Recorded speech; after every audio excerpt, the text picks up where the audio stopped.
নমস্কার বন্ধুরা, মিঠুস কিচেনে আপনাদের স্বাগত জানাই। আপনারা তো লোটে মাছের ঝুরা পকোড়া খেয়েছেন। আজকে বানাবো লোটে মাছের গোটা গোটা তেল ঝাল। আমি লোটে মাছগুলোকে ধুয়ে এখন লবণ হলুদ দিয়ে দিলাম। এবার পেঁয়াজ রসুন কাঁচা লঙ্কা পেস্ট করে নেব। সেটা পরিমাণ মতো দিতে হবে মাছ অনুযায়ী। এখন পেস্টটাকে ঢেলে দিলাম, দিয়ে 1 চামচ তেল দিয়ে মাছটাকে ভালো করে মেখে নেব। এবার মেখে রাখা 10 মিনিট পর ঝাল লঙ্কার গুঁড়ো ছোটো চামচে 1 চামচ আর কাশ্মীরি লঙ্কার গুঁড়ো 1 চামচ দিয়ে আবার মাছটাকে মেখে নেব। এই রান্নায় তেলটা একটু বেশি দিতে হবে। তেলটা গরম হয়ে গেলে কালো জিরা ফোড়ন দিয়ে কড়াইটাকে একটু নাড়িয়ে তেলটা চারিদিকে ছড়িয়ে দেব।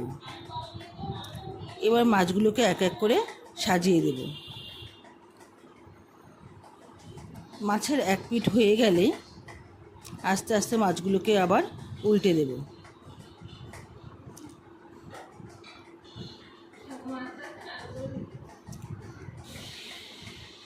উল্টে দিয়ে এক পিঠ হতে থাকবে।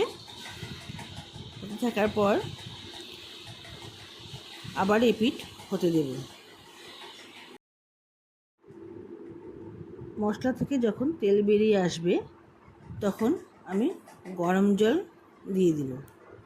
অল্প পরিমাণেই দেব। গরম জল দিয়ে হালকা করে নেড়ে দিতে হবে যাতে মাছটা ভেঙে না যায়। এখন আমি ঢেকে দেব। মিডিয়াম ফ্লেমে 10 মিনিটের জন্য ঢেকে দেব। 10 মিনিট পর ঢাকা তুলে দেখব মাছটা গা মাখা হয়ে এসছে আর মাছের থেকে তেল বেরিয়ে এসছে। এখন মাছটাকে আমি নামিয়ে নেব। ধনেপাতা কুচি থাকলে আপনারা ছড়িয়ে দেবেন। আমার ঘরে আজকে ছিল না, তাই দিলাম না। মাছটা কমপ্লিট। গরম গরম ভাতের সঙ্গে এই মাছ জমে যাবে। আপনারাও বানিয়ে দেখবেন। রেসিপিটি ভালো লাগলে শেয়ার কমেন্ট লাইক করে দেবেন। ধন্যবাদ।